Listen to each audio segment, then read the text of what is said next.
If you save money, this video is about you because there's a group of people who always get new money last after the prices have already risen. Savers, pensioners, anyone on a fixed wage. Quietly, decade after decade, they hand a little of their wealth to everyone else, and almost no one notices. The strangest part is why this keeps happening, even though it hurts the most people. We'll get there. Last time, we followed new money from the front of the line, the banks and asset owners who spend it first, while prices are still low. But every line has two ends, and if some people are first, someone has to be last. So now we follow the money to the other end and to the people it reaches only after it has already pushed prices up. They get the same currency as everyone else, they just get it later, and in an economy with rising prices, later means poorer. This is the view from the back of the line. Start with the simplest case, someone who just saves. They do the responsible thing, money in the bank untouched. But cash has a hidden flaw. Its number never changes, while the price of everything around it does. £10,000 saved is still £10,000 a year later. But if prices rose 5%, it now buys 5% less.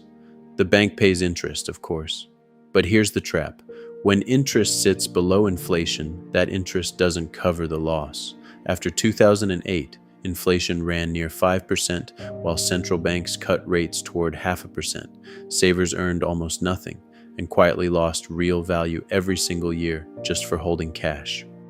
Now make it harder. Someone living on a fixed income. A retiree on a set pension doesn't get a raise when prices climb. Their income is frozen by design, but the supermarket, the energy bill, the rent are not. So every year of inflation, the same pension covers a little less. A budget that worked comfortably at the start of retirement can quietly tighten into one that doesn't without a single decision changing. This is why economists single out fixed income retirees as among the hardest hit. They have the least power to raise their income and the most exposure to rising prices. What about people who work? Surely wages just rise with prices. Sometimes, but slowly. Wages are sticky, set by contracts and annual reviews. They lag behind prices that move every day. Between 2008 and 2014, prices in many economies rose faster than wages. So even as paychecks grew in number, they shrank in what they could buy. That's the paycheck illusion. Your salary goes up and you still feel poor because the price level rose faster than the figure on your pay slip. The number went up, the purchasing power went down, and the gap is the quiet cost of being paid last.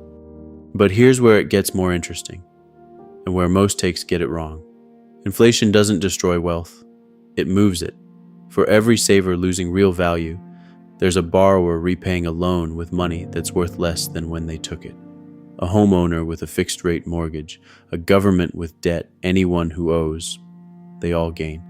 And workers with strong unions, indexed wages, or income that rises with prices are protected. So inflation isn't a tax everyone pays equally. It's a transfer. From the fixed and the patient to the leveraged and the quick. It depends entirely on where you sit. Which brings us back to the question we opened with. If inflation quietly hurts savers, retirees, and ordinary earners, why does it persist? Why not just stop it? Here's the uncomfortable logic. The alternatives all hurt visibly. Cut government spending, and specific people lose specific benefits, loudly. Raise taxes, and everyone sees the line on their payslip. Allow a recession, and the job losses make the news. Each of those is a concentrated, visible pain with a clear cause someone can be blamed for. Inflation is the opposite, a small, diffuse cost spread across millions of people and dozens of months, with no single moment to point at. And diffuse, invisible costs are always politically easier than sharp, visible ones. Now, the honest part. This isn't an argument that all inflation is theft or that money is doomed. A low, steady, expected rate of inflation is the deliberate target of almost every central bank. It greases the economy and keeps deflation away, which is worse. The damage comes from inflation that's high or surprising or runs for years above the interest paid to savers.